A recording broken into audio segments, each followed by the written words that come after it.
is up, everybody? It is July 29th, 2020. I'm your host, Justin, and as always, I'm joined by your co-host, Perry. Whoa, Justin, What up? was that an earthquake? I Or don't or believe did so. you or did you just rock my world? Nice. We're Wait, about to rock the fantasy world here with our what is it? We're doing our running back twos today. 12 through 24. Some of these guys could crack the top 12. Some guys might not make the top 24 in this list, but we're going to give you our best shot here. Yeah. And make sure you guys subscribe to us on YouTube. I greatly appreciate it if you would do that. And then you can also follow us on all social medias, but also you can listen to our podcast audio wise on Stitcher, on Spotify, Apple Podcasts, Google Podcasts, iHeartRadio. We're available on all of them for your listening pleasure. I got to say, a big thank you to everybody that subscribed in the last couple weeks. I did say that it would be awesome if we could break 850 subscribers. We're at 863 now. So that's awesome. Huge thank you. Please keep it up. We really want to get to 1,000 as soon as we can, but we'll keep giving away free jerseys either way. Yeah, it's gonna. We're giving away one every month. I got something special for when we hit 1,000 for people. So if you guys help us get there, then you might get something special. So You'll get an autographed Perry t-shirt. those are rare. Yeah, there's only about 14. That's about how many t-shirts I own. I actually, my parents just gave me some baseball cards of myself from when I was like 7. Yeah, so Wow. I got those limited edition. I believe there's 6 of them. So if anyone's interested, let me know. I'll definitely send you one. All right. But yeah, so we're gonna be talking about football though, Yes. Yeah, lots to talk about. We haven't done an episode in a week. It's just been crazy busy for me at work. and news is starting to pick up too. Right. Yeah, news is starting to pick up. So apologies for the one episode this week. We will continue to try and do 2 every week. But yeah, with COVID still happening, doesn't seem to be slowing down in the United States anytime soon. Players are starting to opt out of the 2020 season already. I'm assuming that they are done unless something dramatically changes, which I don't foresee happening at all. So Yeah, let's jump into the news. let's get to it. First biggest name right now that we need to talk about that's opted out for the 2020 season is running back Damian Williams. This is huge, Justin. Yeah, Uh, it I, affects our episode, so that's how far-reaching this is. yeah, I mean, people that are huge fans of Clyde Edwards-Helaire are going to be happy about Damian Williams choosing to sit out. I normally don't cheer for people to get injured, but this isn't really an injury. He's avoiding injury, I guess, or avoiding illness. So I don't know how to feel about it in terms of like, hooray, now we have a super fantasy relevant running back in Clyde Edwards-Helaire. But I mean, we could be looking at a lot more players here. I think you just said last you checked, we're at 26 Yeah, players that have opted out. Most of them not fantasy relevant, but I do have a short list here of guys that are fantasy relevant who have opted out. Devin Funches opted out for the 2020 season. Marquise Goodwin opted out for the 2020 season. And I thought I had one more. I guess I did not. So those 3 guys definitely held some fantasy relevance in different levels of fantasy play. I'm getting more and more concerned that we might not have a season if this continues. yeah, and Justin Jefferson tested positive as well. Yeah, Yeah, there's been quite a few NFL players that have tested positive. I mean, that's terrible, but as of right now, it shouldn't affect their ability to start in week 1 at all. yeah, So, assuming that they recover just fine, and I hope that they do. But I mean, these guys, that yes, everybody is right. They are super athletes. They are in incredible shape. They take care of their bodies but they have family members that are probably not as good in good a shape as they are, And right? And so these guys are concerned about their family members. I mean, and also, I mean, me and you talked about this one time. They have coaches. Like, you look at the coaches in the NFL, the majority of these coaches are in that at-risk age range. Yes, definitely. So yeah, I don't know, man. And I mean, the Jets have Frank Gore. He is definitely in the at-risk age range. Dude, I'm sorry, but if I was COVID, Frank Gore's not the guy I'm going for. Clearly, nothing's bringing that guy down. That's true. Good point. So, you're next, yeah, Ben definitely. Roethlisberger. You're no Frank Gore. Definitely something that I'm personally very concerned about. I love football. I need to get my football fix. We got Madden coming out soon. I might actually pick up this Madden game. I normally don't, just so I can get some football this season. If there's no football, I'm definitely getting Madden. Yeah. All right. We'll continue to put out episodes either way. We'll figure out what we're going to do. Don't worry. Stay tuned. But hopefully, let's just have a season. Everybody wear your mask. Do your part. Important caveat to that, too, though, is with COVID, it's going to be more important to like watch shows like ours, not to, I mean, of course, to self-promote, but also, I mean, all fantasy podcasts, because you're going to be looking for players on waiver wires and things like that if players do test positive, which they will during the season. So it's just going to be important to stay fluid. Be water, my friend. Be water, my friend. Nice. Love that. Bruce Lee right there. All right. Dalvin Cook. Justin, you got to be happy, right? Dalvin Cook, God. No longer going to be holding out. This guy, I was trying to be modest. Did not. I'm going to be honest with you. He didn't let the drama settle, man. We could have had some real drama here.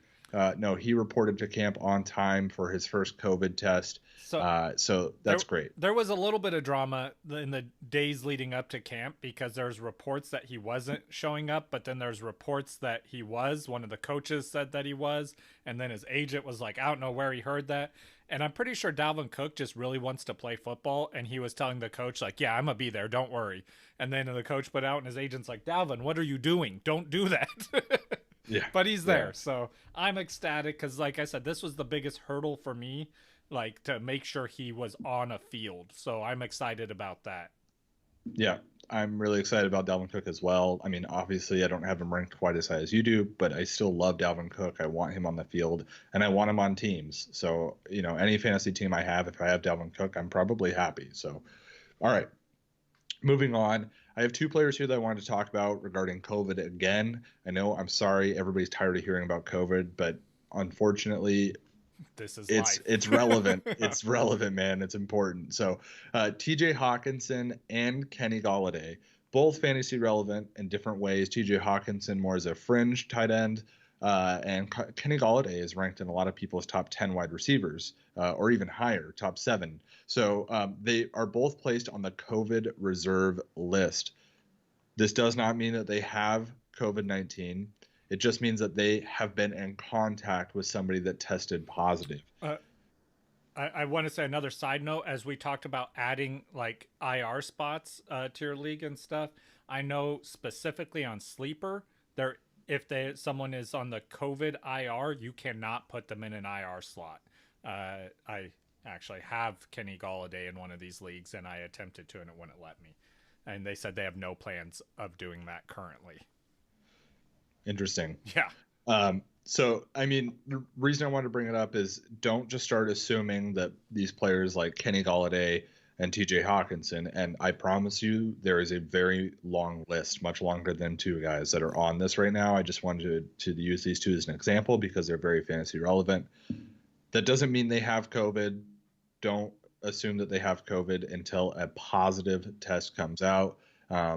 As for how long this COVID reserve list lasts, I assume until they have at least 1 negative test. If it's anything like the NBA, it could be multiple negative tests. Yeah, I assume it'll be 2. That's what seems to be the general consensus.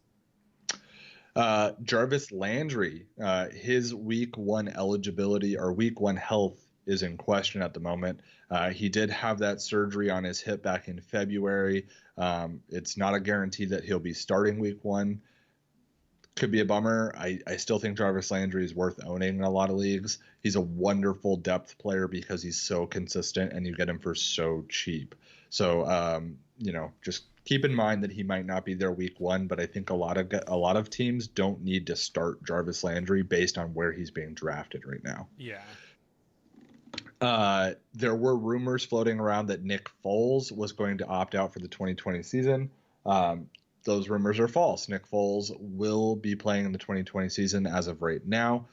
His wife... He'll be competing to play. Well, okay. I mean, come on. He'll play.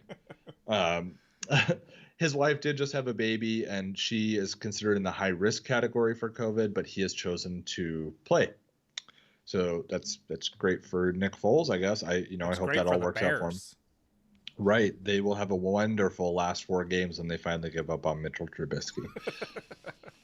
Shawn Jeffrey is officially placed on the physically unable to perform list. We kind of expected this to happen. I've been bringing it up for the last few weeks. With Marquise Goodwin opting out of the 2020 season, Jalen Rhaegar. Yeah, looking better and better. Jalen Rhaegar. Yeah. I've said this 1,000 times. Please draft Jalen Rhaegar. Yeah. Some people seem to think Djax is going to return to 4 years ago. That's not going to happen. I'm sorry. I mean, with all these other players out, I would be taking a shot on Deshaun Jackson is okay with me, but be prepared for injury. Yeah, and I mean, Jalen Rhaegar. Yes, Jalen Rhaegar. If I had to have Deshaun Jackson or Jalen Rhaegar, I'm definitely taking Jalen Rhaegar. Yeah, exactly. All right. Raheem Mostert and the 49ers have finally come to an agreement on a contract adjustment.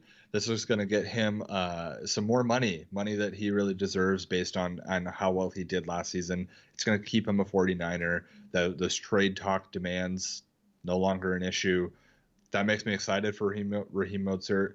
I'm pretty high on him. I think that he could be pretty good.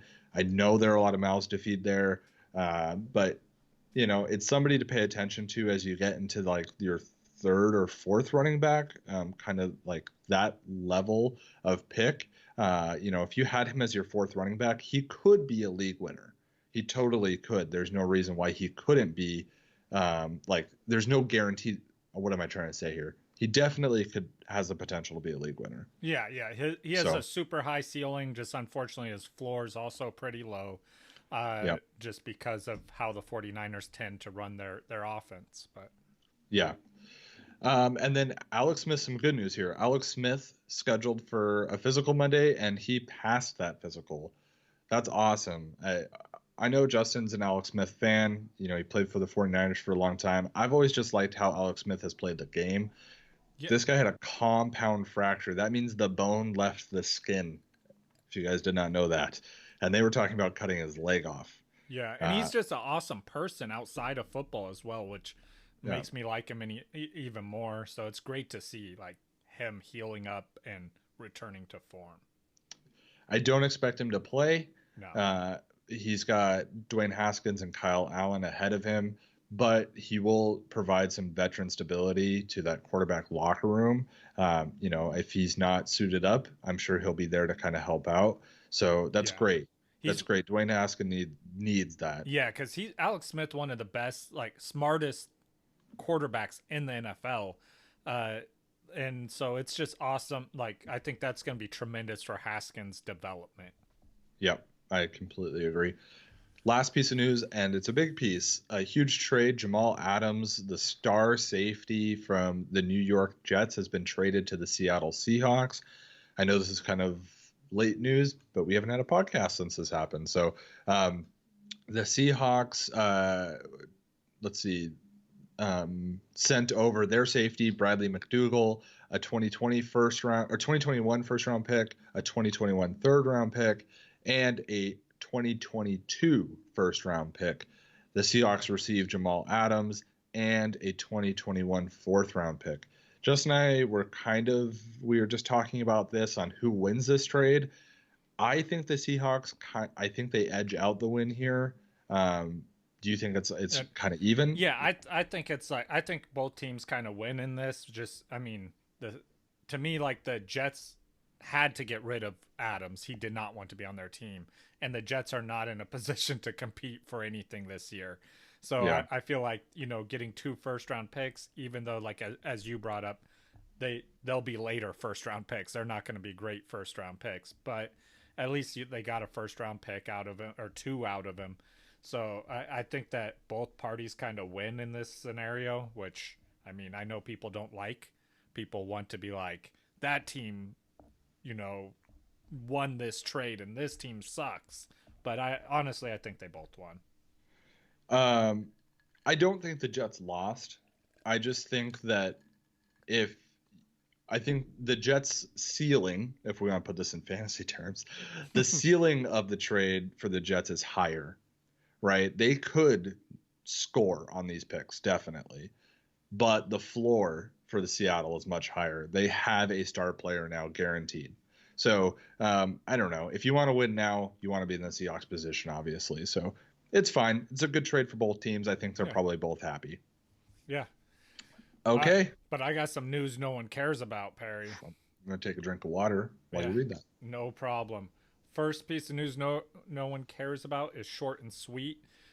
Kirk Cousins spotted wearing socks in his sandals.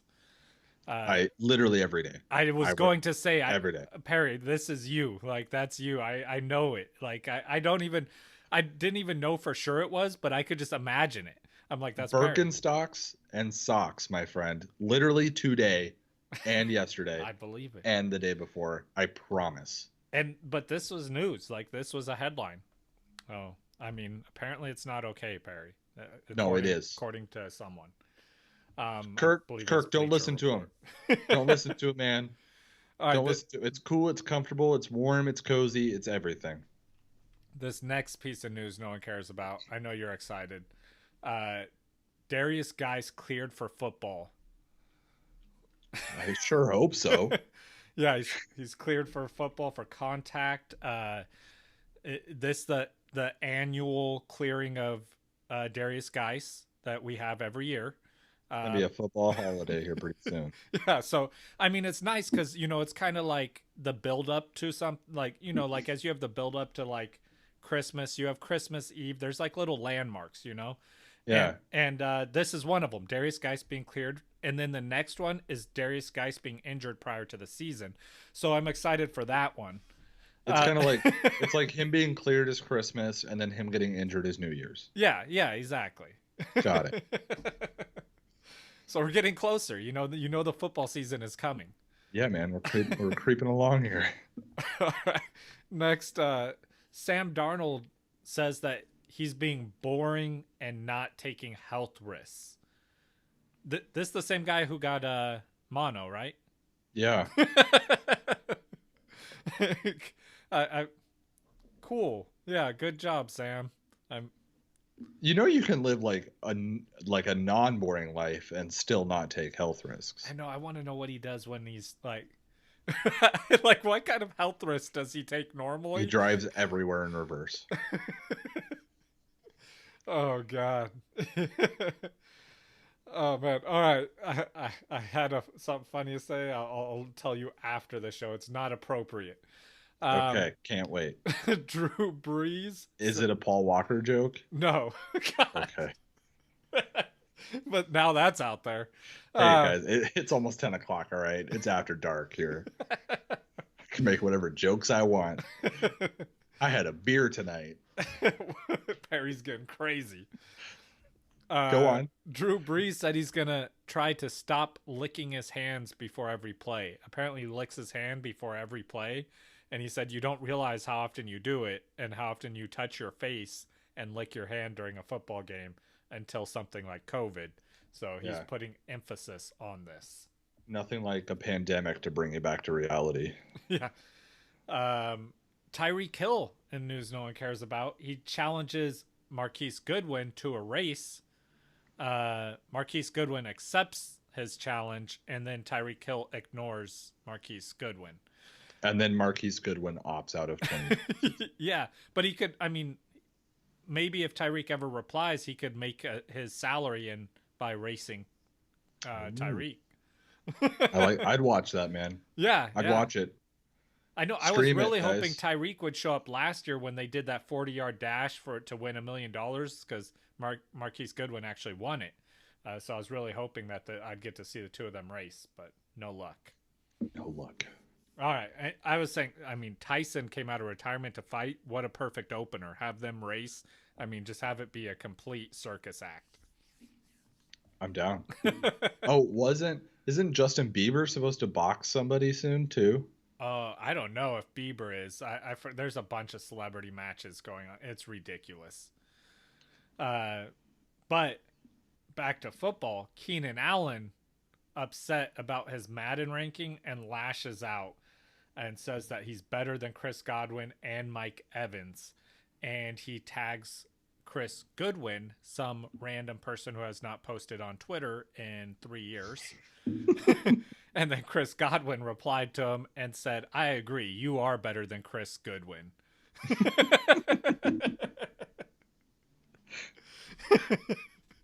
Oh, what a fail. I like that a lot. Yeah, man, you are good, better than him. Yeah. Yeah. I'll let you figure it out. And then Eric, last piece of news no one cares about. Eric Ebron upset that on Fantasy Pros he was ranked the tight end 20. He says he's better than 85% of the tight ends on their list. Which 15% is he saying is better than him? That's what I want to know. I want to know which tight ends specifically that are better than him according to him. I'll beat all y'all out here except you three. Right. You three I don't want none of that. I mean, two of them I know. Obviously, it's Kittle and Kelsey. But who's the third one in his mind? Gronk.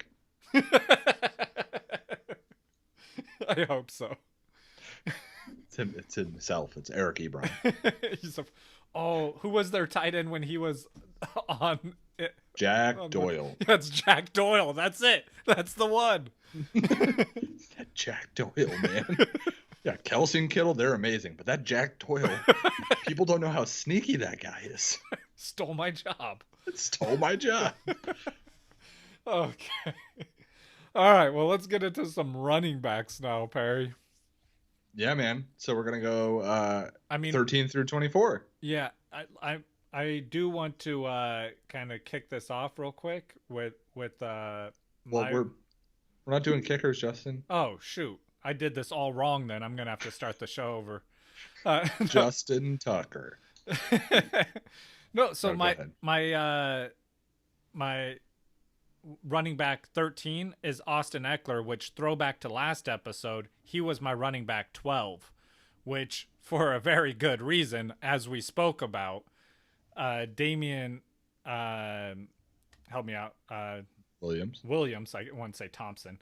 I don't know why. He opted out of the 2020 season, which means Clyde Edwards-Helaire has gone up my rankings. I'm going to make an assumption that he's gone up yours, Barry. Yeah, further than yours? I don't know. I don't know. Where do you have him? Number 8. Okay, yes. I have him. I have him at 10. So I have him at number 8, ahead of Nick Chubb.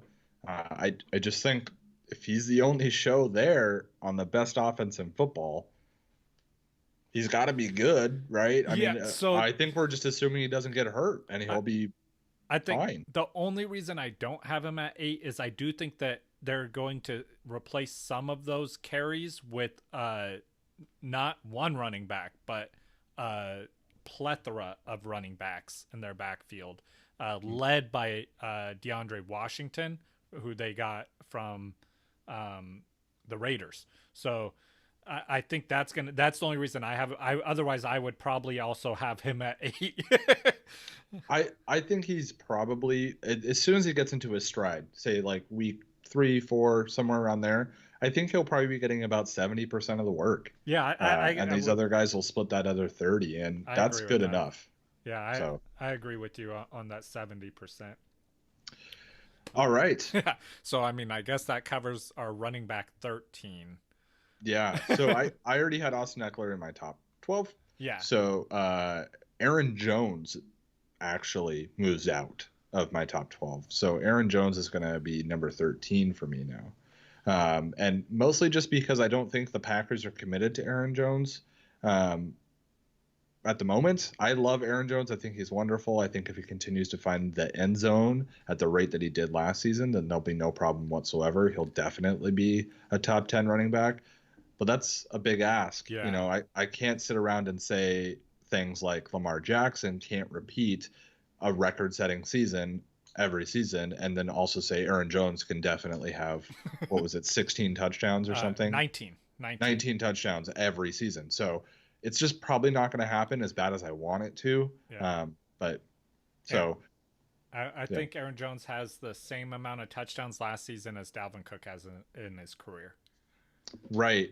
And I mean, that sounds bad for Dalvin Cook until you think about it. Yeah. You know, it's like what his career has been. His career, and also there's more consistency. Yeah, last year was his career basically. Yeah. All right. Who do you got at 14, Justin? So at 14, yeah, I hadn't added CEH on my show notes, so I'm like, oh man, I skipped someone. No, 14, I have Kenyon Drake, which we talked about last episode because you have him inside your top 12. I have him just outside. I'm not going to go into in depth on it because we did talk about it on last episode, but I think he has lots of volume on a much improved offense. The slight concern for me is that he'll continue to produce at the levels that we saw at the end of last year, just based off of what he has done in his career, but he does have the ceiling to definitely jump. I mean, I completely understand why you have him where you do. And I think that, you know, if he continues to do what he did, then I am wrong on this for sure. And he'll be much higher.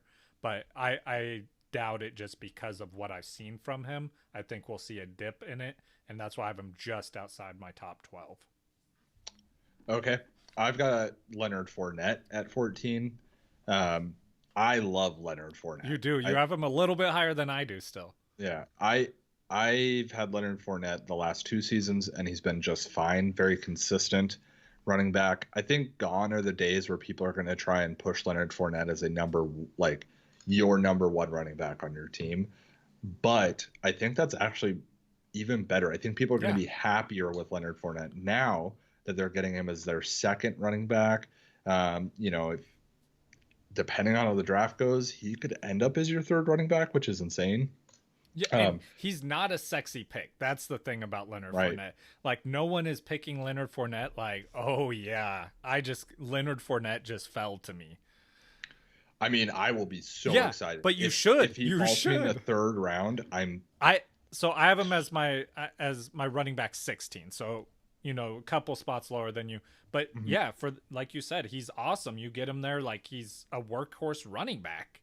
Yeah, who proved last season that he's not a one-trick pony. Yeah. He can catch the ball. He really can. On a contract here. And somehow he only had 3 touchdowns last year. You beat me to it. I was going to bring it up. There is no way that he has only 3 touchdowns this season. I think that he is definitely six touchdowns guaranteed. It's possible he has 3 touchdowns, but that's only if the season gets canceled after like 2 games. Yeah, because that's ridiculous. I think Leonard Fournette is going to outplay his current ADP. And I think you're going to be very happy if you get Leonard Fournette late. Like, again, if he falls to you in the 3rd round, you might have just won your league at that point. Yeah. I'm not kidding. Yeah, that's not an exaggeration. I would love that. Like, if I could get Fournette in the 3rd round, that's amazing. Yeah. Okay. My next guy, though, the guy I have at 15, we already talked about as well because you had him inside your top, or actually you just talked about him, I believe. That's Aaron Jones. So that's my 15. So we already talked about him. I'm just making sure we're staying on pace. Right. For me, it's Le'Veon Bell at this spot. Dang, you have him much higher than me. I think that the Jets have absolutely nothing to lose in just running this guy ragged. He's going to get a lot of work. Another guy like Leonard Fournette, who really underachieved in terms of scoring touchdowns.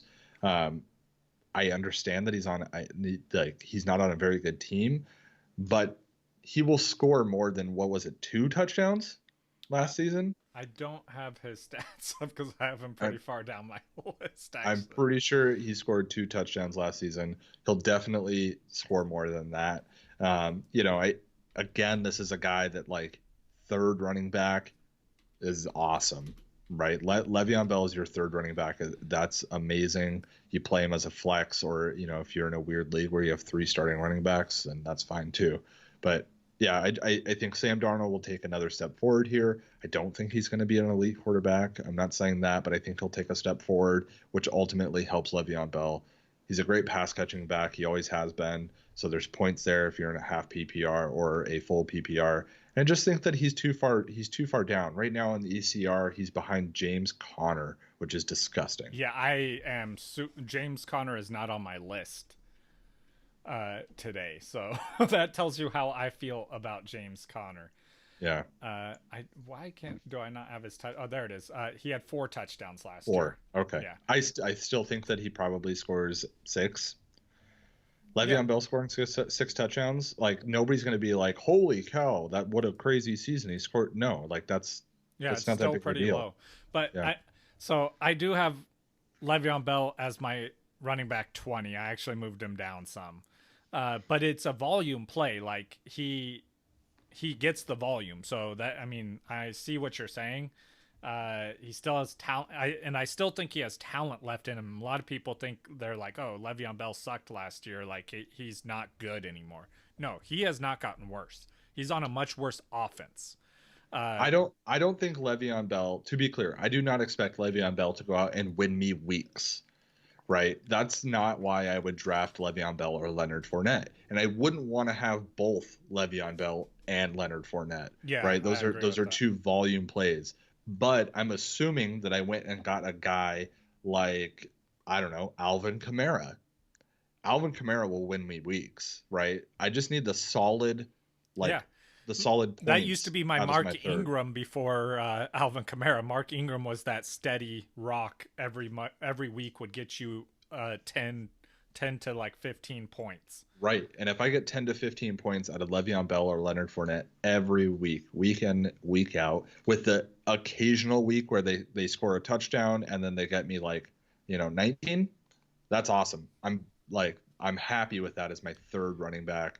And the nice thing with Lev Bell too is, on that team they brought in Frank Gore and they drafted P. Ryan. I don't think either one of those are a threat to him at all. So that backfield is just like, he owns it. It's all him. Yep. Okay. But I do have him as my running back 20. So it's the offense that scares me. No problem. Who do you have at 16? 16, I have Leonard Fournette. Okay. So I feel, just a couple spots down lower than where you had him. And I don't think we really need to talk about him because we already did. Okay. My 16 is one that I hate it, but it's Chris Carson at 16. And the reason being is, as of right now, the reports are he's looking pretty healthy and he's on track to be fine for the start of the season. I know that they went and got Carlos Hyde, and that does scare me for sure. But when we were talking before, Justin, I think it was a couple episodes ago, the point was brought up that they stick with what works in Seattle, and Chris Carson has worked for them in Seattle. And I think that they'll continue to use him quite a bit. He's shown that he's a really dynamic player, but I do think there's a really high injury risk with him. I do think that if he were to miss any time whatsoever, even if it's like a half, right? He misses the second half of a game and Carlos Hyde comes out and does things that Carlos Hyde has been able to do his entire career, Chris Carson will immediately start to lose time here.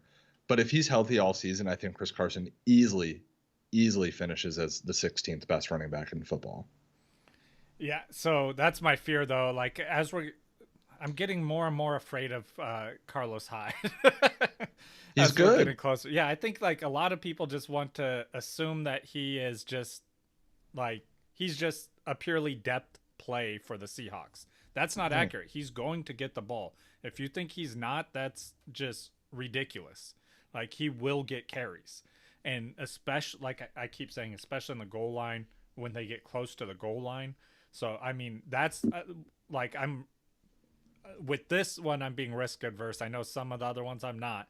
But with Chris Carson, I have him down all the way at my running back 24 because of this. And it's just my fear. Like, I would rather take some of these guys that I view as safer picks, or just some of them just have better opportunities, I think. Just to be clear, I think that there's, in my mind, the way I play fantasy football, there's a difference between my rankings and who I would draft, or who I want to draft. It's all based on roster construction. Yeah. It's based on ADP. It's based on who went before, who I think might go after. Yeah, exactly. Where you think a player might fall. Yeah, right. I agree with that completely. Like, if I have a player like, if I have a player ranked, to be a top 12, but I know his ADP has him in the 30s, I'm not drafting him as a top 12 because that's just stupid. I'm going to get him above where his ADP is, so I make sure I have him on my team, but somewhere in that middle ground. Yeah, for sure. Okay, let's move on from Chris Carson. Yeah. Number 17 here. Yes, I have David Montgomery. Very high. I have David Montgomery at 22. Yeah, so I have him there because he ranked inside. Sorry, 21. I have 20. Gotcha. Yeah, the CEH moving messed up my rankings, but now I'm back on track because I had CEH at 16 prior to this. So the reason why I have him there, though, is because for Montgomery, is because he ranked inside the top 12 in touches among NFL running backs last year, which I think gets overlooked. And his rookie numbers, like, they weren't amazing. His yards per carry were only 3.7, which he ranked only better than 5 players with over 100 carries.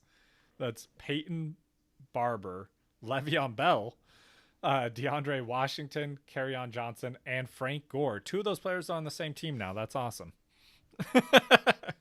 I mean, that's not, those aren't good numbers, but I think he will improve from that. And if he continues to get that same amount of volume, I think that you have to raise him, like have him up in this area to me. And even where I have him, I'm high on him, like you said. I have him ranked 10 spots above his current ADP. So, I mean, that's crazy high, I know, but he also doesn't have a lot of competition in that backfield. Cohen's going to play a lot of they'll get Cohen on the field in unique ways. Yeah, my biggest concern is Tariq Cohen. I just need, because every league I play in is either half point PPR or full point PPR. And so I live in my fantasy world a lot of times, and David Montgomery just doesn't catch the ball that often. He does catch it. He had 25 receptions last season, and that's great, but he just doesn't catch it enough. And it just worries me a little bit. I think if he takes it, I want him to take another step forward this season. I want to be wrong about David Montgomery. I want him to be like a top 12 running back, which a lot of people thought he would be at the beginning of last season. But I'm just a little worried about the pass catching. Maybe he's completely improved in that. Maybe Tariq Cohen is just going to be this gadget player that touches the ball 4 times a game, but does huge things with it. But he also might get like 5 to 6 receptions a game. So yeah. Well, and Tariq Cohen, he lined up in the slot more than any other running back in the NFL last year, which they've actually talked about wanting to get him there more this offseason. So I don't know how you get him there more, but I hope they do, so it gives more opportunities to Montgomery. I hope so too. Okay, and that was your 17? Yes. Okay, my 17 is actually Todd Gurley. For a lot of the reasons that I've already talked about with Todd Gurley, he's going to continue to find the end zone. He's on a team with a really good offense they're going to score touchdowns, and they went out and got him to score touchdowns. So I think the touchdown count is going to just propel him up into this number 2 running back like echelon here, similar to LeGarrette Blount when he was on the Patriots. Yeah. Now, I don't think he's going to score 20 touchdowns like LeGarrette Blount, but I think he'll probably score he'll probably find double-digit touchdowns again, honestly, assuming that he stays healthy. I don't know how to Healthy-ish. Assuming he stays on the field, Yeah. on the field, Todd Gurley will fall into the end zone. He will. He's done it his whole career. I have no reason to bet that he will not fall into the end zone a few times. He catches. He's a huge weapon in the passing game near the end zone. He's on one of the most pass-heavy teams in the NFL. I don't want him to go out and have 1,000-yard rushing season. I'm not expecting that. I'm not betting on it, but between up to 15 touchdowns is a total possibility on this Falcons team for Todd Gurley. I think it'll be closer to 12 again, but 12 touchdowns is a lot of touchdowns, and it'll probably put him right around that 17 spot. I don't have him in my top 24, but the reason for it, like, I agree with everything you said. My issue with them is that it's like the opposite of every other running back. That my problem here is that he does not have a good backup running back behind him, because I think they're going to have to lean on him too heavily, and I don't think his body can sustain it, and that's my problem with him. See, I think they're going to lean on. I think they're just going to lean on Matt Ryan. I know, but I think Matt Ryan's going to throw there. Having him block, having him, like, I just think that they're going to need him too much. Ito Smith is a fine pass blocker. Yeah, that's true. He's just not a good running back. That's true. But he's fine pass blocker. I guess that makes sense with, like, where you have Matt Ryan ranked as well, with where I have Matt Ryan ranked, like, with the difference that makes this make more sense for both of us, you know. Right. But yeah, I could understand that. And this could all fall apart if Todd Gurley's knee explodes. Yeah, right. Which is there's a chance, right? Yeah. There's an M80 sitting in that knee, and there's a fuse going ready to blow at any point. But it didn't happen last season. He was fine. Yeah. They used him sparingly, and he scored a ton of touchdowns. And I think that could happen again on an even better offense. So, my running back 18 is a rookie, and the best rookie running back coming out of this class, Jonathan Taylor. I've met 19. Nice. Pretty close on him. Yeah. And who I have at 18, it was really hard to decide between. So yeah, I actually moved mine around a little bit, right between the 17 and 19 spots. These guys all moved around. But I think he's the best running back coming out of college. He's behind one of the best offensive lines in the NFL. I think that team has improved with the quarterback play, which is going to help the team just generate offensive points for fantasy. And also, this quarterback likes to feed the ball to the running back. Like, we've seen this with other running backs he's worked with. So I think the opportunity here for Taylor is immense. Having him at running back 18 seems crazy with everything I just said. And the reason why is because there's also a guy named Marlon Mack there. And he's still there. I mean, he's still going to get the ball some, and that's going to hurt. But I think this is the only thing standing in the way of Jonathan Taylor being a top 12 running back this year. I don't have a lot to say past what you've already said, except that talent wins out. Athletic ability and talent will win out eventually here. And I think that Jonathan Taylor is more athletic than Ezekiel Elliott, who is arguably one of the most athletic running backs in the game at the moment. I think Jonathan Taylor is better than that. So yeah, he will be good. I had Melvin Gordon at 18. I know you have Melvin Gordon much higher than I do. Yeah. I just don't think that Denver is just going to stop using Phillip Lindsay as much as they do, right? And that's why I have Melvin Gordon this low. But Melvin Gordon's ceiling, if there was a Phillip Lindsay injury or something like that, is really high. Melvin Gordon is still a good player, right? He didn't have a major injury. I think a lot of people think that Melvin Gordon's season was so bad. Oh, it's like he's coming back from an injury. No, he held out. And it very bad holdout. Austin Eckler showed up. The team knew that they had Austin Eckler. They did not need Melvin Gordon, even though they kind of had a bad season overall. But Melvin Gordon's still a good player. There's no doubt in my mind. He's only 27 years old. He's in the middle of his prime. I like Melvin Gordon. I just think that they have an incredibly talented weapon in Philip Lindsay in Denver, and they're going to continue to use it. Why not, right? So that's my thought on why Melvin Gordon is lower than you, but I still like him a lot. Yeah, he's still top 2 or RB2 material. Right. So my 19 is Jonathan Taylor. Who's your 19? Le'Veon Bell, which we've already talked about. Cool. So 20. And your 20 is this is where I'm taking my risk in my injury risk here. My 20 is David Johnson. Me too. Nice. Yeah. We finally Johnson came back. 20. Yeah. We met in the middle. Yeah. There we go. Wow. That was really weird what I just did. Yeah, it was, but it's late. I know. I had a beer.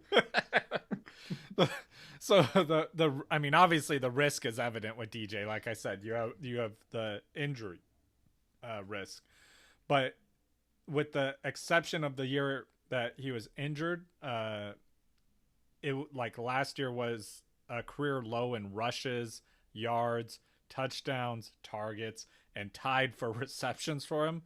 But now he's moving to like one of the best landing spots for a running back. We talked about this all last offseason. Like this would be a great landing spot for running back, blah, blah, blah, blah, blah, blah, blah, blah, blah. Devontae Freeman. Yeah, you and I really wanted Devontae Freeman to land here. Yeah, and it didn't happen. So, but David Johnson did land here. So he has the opportunity here to get back, I mean, even to those RB1 numbers. I mean, he's still a risk injury, which is why I don't have him as RB1, and I have him down here. And Bill O'Brien, please just don't ruin this for me. Don't do it. No kidding. Yeah, that's all I got for David Johnson. He's just like such a talent. Just I mean, him. You're right. Everything the same. I think David Johnson could be a league winner if he stays healthy and he returns to even, like, let's say he returns to 75% of where he was. He's still very good at that point. Yeah. David Johnson was the #1 fantasy running back. And so if he's 75% of that, I would be extremely happy to get him as the 20th running back off the board. Okay, so at 21, I had David Montgomery. Oh. Who did you have at 21? I have another second-year running back in Devin Singletary. Very high. Devin Singletary is actually 25 for me. Yeah, so I'm not as worried about Zach Moss as I think some people are. I think Zach Moss will be a touchdown vulture for him, which is what Frank Gore was doing to him last year and several other running backs throughout the year, and his quarterback even. But I think I think his quarterback is actually going to see more regression in the touchdowns, which I think will benefit him and Zach Moss. So I think that he's going to be pretty good there. He's a good running back. I think he's talented, and he is the dominant running back there for a team that wants to run the ball. This is one of the most run-happy teams in the NFL. So I think this is just a good chance. Like, he's a volume play similar to Le'Veon Bell and those players that I think you could get pretty late. That I think like he has a similar ceiling to Le'Veon Bell. So I like that. I'm worried about the touchdown vulture, not just in the guy that you mentioned, but also in Josh Allen. Yeah. And so there's 2 vultures on that team taking true. touchdowns, and that's why it scares me. I think Devin Singletary, the talent of Devin Singletary is much, much higher than 25 where I have him. It's just the situation, right? And situation matters, and so that's how he affected him in my rankings. Let's see. Your ranking was 21 on him? Hold on. Let me go back to my other page. I believe so, because I have David Montgomery at 21. Yeah, 21, yeah. Okay, who do you have at 22? I have DeAndre Swift, another rookie. Yeah, super high on him. I think that he's coming in and taking Kerryon Johnson's job, which is tragic. I loved Kerryon Johnson. Sorry, Kerryon, it's over. I have a new love, and it's DeAndre Swift. Super talented running back coming into a great situation. Carry-on is still there and still healthy, or healthy this year, healthier. So he's still going to be there. But I think DeAndre Swift has the talent to beat him out for that job and take it and run with it. See what I did there? Yep. But yeah, so I just think that DeAndre Swift is going to be the main running back there, and you'll see Carry-on adopt more of a pass catching back role in that offense, which, I mean, in PPR, there's definite value to that. But I think DeAndre Swift is by far the more fantasy relevant back. I have DeAndre Swift as my 24th Okay. ranked running back, so not too much lower. So yeah, I like DeAndre Swift. I've been talking about DeAndre Swift since he got drafted. So I'm happy, man. I thought I was going to be super high on him. I was like, man, I doubt Perry's even going to have him on his list. no, he's 24 for me. Let's see, that was 22. Okay, I have Kareem Hunt at 22. I have Kareem Hunt at 23. Okay, right on. Yeah, I love Kareem Hunt. They're, again, similar to Melvin Gordon. Kareem Hunt's not coming back from an injury, right? Yeah. Kareem Hunt's coming back from suspension. The guy can still play football just fine. He's an incredible. He was like a top 4 running back. He led the league in rushing. He's very, very good. And the Browns seem to know how to use him pretty well. I think that he's just going to continue to be used more and more on this team, which is why Nick Chubb has moved down my list a little bit, right? I talked about that last episode. I still love Nick Chubb. I think Nick Chubb's a super talented player, but Kareem Hunt is also a super talented player. It's a very unique situation that the Browns have. They have 2 top 10 running backs. Yeah. 2 of the top 10 running backs in the league talent-wise on their team. And they have a new head coach that is in love with running the ball with Stefanski. Yeah. So, that's why I have Chubb where I do, and I still have Kareem Hunt where I do, is because I think this is going to be one of the most prolific running teams in the NFL. In terms of a split here, I'm thinking about 60-40 in favor of Chubb. Yeah. But Kareem Hunt will be lining up in the slot a lot. He'll be catching a lot of passes out of the backfield. Kareem Hunt will be very good this season. I promise you. And possible, if Nick Chubb goes down, Kareem Hunt is top 4. Yeah, either one of I've said this either one goes down. Yeah. Either one of these guys go down. The other one skyrockets up my rankings. But Nick Chubb costs Nick Chubb a lot can't more. Nick Chubb can't really skyrocket up my rankings because he's already pretty high. All right. So who do you have him at 23? Yes. Okay. I have Mark Ingram at 23. Oh, okay. Yeah.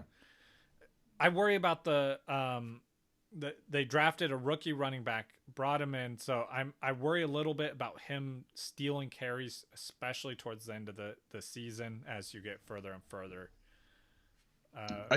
Mark Ingram didn't really show a lot of signs of slowing down last season. That's true. He's still on the best running team in the NFL, right? And he's the starting running back on the best running team in the NFL that almost made it to the Super Bowl. That was arguably the best team for a lot of the season last season. They have no reason to stop giving him the ball, except that they want to work J.K. Dobbins in. And I think that they just kind of want to work him in. I don't think they just want to transition over to J.K. Dobbins. Right? I agree with that. So I think Mark Ingram is still going to be totally fantasy relevant. I think he'll definitely still be the goal line back on a team that's going to score a lot of touchdowns. I know that Lamar Jackson is going to steal some of those rushing touchdowns as well, but we're talking now borderline. He's I have him at 23. So 23, 24, right? I'm not expecting him to carry my team in any way whatsoever, but he will still be fantasy relevant. No, and I completely agree with that. I don't expect him to completely vanish. I don't think they're trying to replace him this year with J.K. Dobbins. But I do like J.K. Dobbins, so I think he will get opportunities is my fear. So I don't hate Ingram. I definitely have him ranked above some other people who can consensus rankings or ADP has ranked higher, James Conner, for example. I am not in on James Conner in any way, so I definitely am Ingram above some of these other guys, but that's just my fear is that he does lose a little bit to there. So he didn't quite make it in my top 24. Last season, Mark Ingram had 1,018 yards rushing and 10 touchdowns. I think this season he finishes right around 800 yards and 7 touchdowns. Yeah, which I mean, I Still don't good. think that's like, I don't think it's ridiculous or anything, you know, like, yeah, sure. Right. That could definitely happen. Yeah. Okay. Let's see. Do you have one more? I do. Go ahead, man. I mean, we talked about him. I have Chris Carson. Right. So that's where I have him due to the injury risk, as we talked about. Yeah. Yeah, that one is probably my least steady one. Yeah, and that's and I agree with you at that. Like that one, I could be completely wrong on, and like it's a gamble. Like I have him down there. I realize that, and it's low. I know that I'm not going to have him on any team probably, and that's the risk I'm taking is that he could win a league. I don't know if I'll have him on a team either. Chris Carson's a really, really tough one for me. Everything is telling me, like everything in my gut is telling me not to draft Chris Carson, but there's a lot of good reasons to draft him that aren't my gut. So I don't know. I probably won't have him just because eventually it's gonna come down to him or X player, and I'm gonna take the other player. So I don't know. I just don't. What? Who's Go ahead. Oh, I was just gonna ask who your 24th is. Swift. Oh yeah. Okay. Yeah. So, man, that makes sense. Yeah. Well, yeah, that covers the running back 1s and 2. I hope everyone enjoyed this and got something out of it. I enjoyed it. Yeah, that's all that really matters. I had fun. I don't do this for anybody else. I do. Right? I do it for you, Perry. Well, now I'm gonna sleep like a baby. That just ended my day perfectly.